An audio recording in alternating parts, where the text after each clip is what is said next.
মানে ঘটনা হয়েছে কি, বাসের মধ্যে এক লোক হইলো বসে তোমার এই সিটের পিছে, আরেক লোক সামনে। যে সামনে এলায় ওই হালাই করতেছে কি, মানে কি খাইছে আল্লাহ জানে, একটু বড় বড় ছোট্ট একটা পাত দেয়।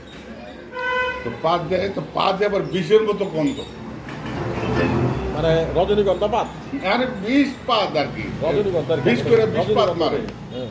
এখন মনে করো যে ও আবার কয় কি, এই কয় ভালো হচ্ছে না কিন্তু, ভদ্রলোক আর কি পাশের সিটে বসা অনেক পিছনে সিটে। পিছনে ছিল, আচ্ছা। বাতাসটা ডাইরেক্ট নাকাই হচ্ছে। তো ও কয় কি, কয় ভালো হচ্ছে না কিন্তু। তো সাইফাল সুব্বা রাখে, আবার ঠুস করে এটা মারে। কত আয়া পড়ে। আগে পরে তখন ও কয় কি, যে ভালো হচ্ছে না কিন্তু। তো কয়েকবার এরকম কইছে, ওই ভদ্রলোক সেইতে গেছে। আচ্ছা, সামনের পত্র যে হ্যাঁ, পাত যে পাত মারতেছে। মারতেছে সেইতে গেছে। কই তুমি, এর চেয়ে ভালো আমার দ্বারা সম্ভব না, আপনি যে ভালো পারে খুঁজালেন না তার।